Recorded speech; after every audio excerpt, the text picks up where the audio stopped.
Ito na. Tapos ko nang abasan. Isa siya. Ganda na tingnan. Pero yung sa kabila, sa area, pang may-ari na. Dito lang sa amin yan. Ito. Yan. Yan. Linisin ko pa yan sa kabila. Yan. Hindi na lang. Dito, malinis siya. Diyan, malinis na. Ito. Yan. Malinis siya. Yung niyog na maraming maraming mga magapang pakyat. Yung buwaka ng tawag sa amin. So, malinis siya.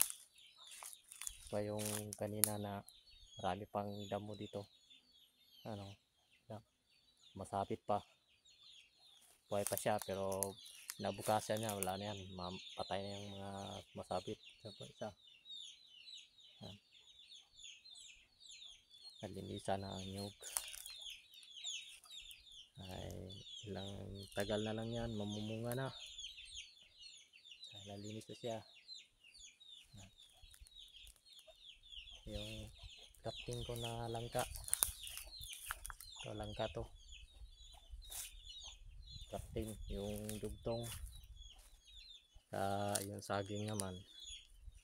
Ito, lakatan. Lakatan siya. Kaya yung ito isa, lakatan din. Ito naman karnaba, yung galing sa DE, mga hybrid. Kaya yung isa, yun, hybrid din yun. Karnaba. Ganda na siya tingnan pag malinis na.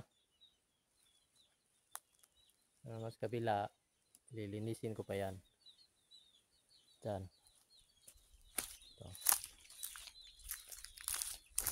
Ito yung pinagtaniman ko ng kakao yan. Tsaka ito yung isa. Ito yung pangatlo. Ito. Lilinisin ko pa to. Para maganda na tingnan. Pati yan sa kabila, maraming mga kahoy-kahoy. Diyan ako mahihirapan sa mga kahoy-kahoy. Dami. Lalaki na yung mga kahoy-kahoy niya.